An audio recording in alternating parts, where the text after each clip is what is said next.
10 fevral 1918-ci il. İslamın 113-cü xəlifəsi və 34-cü Osmanlı padşahı Sultan Abdülhamid xanın vəfatından 108 il keçir. Bəlkə də tarixin ən çox haqqında araşdırma aparılan və ən zidd fikirlər söylənən şəxsiyyətlərindən biridir Abdülhamid xan. Bəziləri onu Qızıl Sultan, istibdadçı adlandırarkən, bəziləri də Ulu Xaqan Gök Sultan adlandırırlar. Bəs kim idi Abdülhamid xan? Tarix onu necə yazmışdı? Sultan Abdülhamid 1842-ci il 21 sentyabr günü İstanbulda dünyaya gəldi.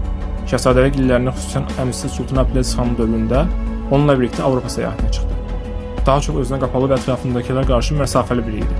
Taxta çıxacağını düşünmürdü, çünki əmisi də böyük qardaşı var idi. Lakin Sultan Abdülaziz xanın taxtdan endirilməsi və öldürülməsi, ardından da qardaşı Sultan Muradın əqli problemləri taxt yolunu onu açdı. 31 avqust 1876-cı ildə Mithat Paşa və dəstəkçiləri ilə konstitusiya elanı barədə razılaşaraq taxta çıxdı. Lakin məclisin Rusiya ilə müharibədə məğlub olması dövləti dağılmanın eşiyinə getirdi. Məclisi ləğv edib ipləri əlinə alan Sultan Abdülhamid ingilisləri ruslara qarşı Berlin masasına oturtdu. Beləliklə müharibənin fəsadlarının böyük qismini silə bildi. Lakin imzalamaq məcburiyyətində qaldığı Berlin müqaviləsi hakimiyyət illərində əlini qolunu bağlayırdı. Buna rəğmən Sultan Abdülhamid Osmanlı borclarının 1/3-ni ödəməyi bacardı.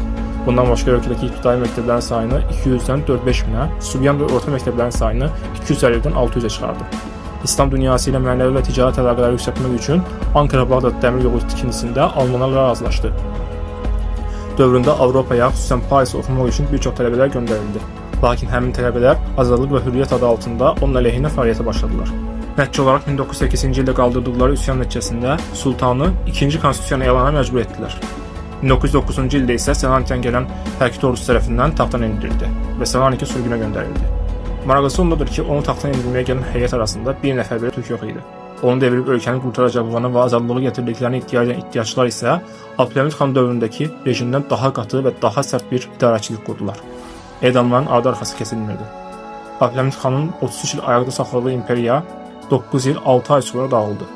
Zaten Sultan Abdülhamid daha taxtdan endirilərkən söyləmişdi: "Məndən sonra bu dövləti 10 il idarə etsinlər, mən 100 il idarə etdilər sayarım."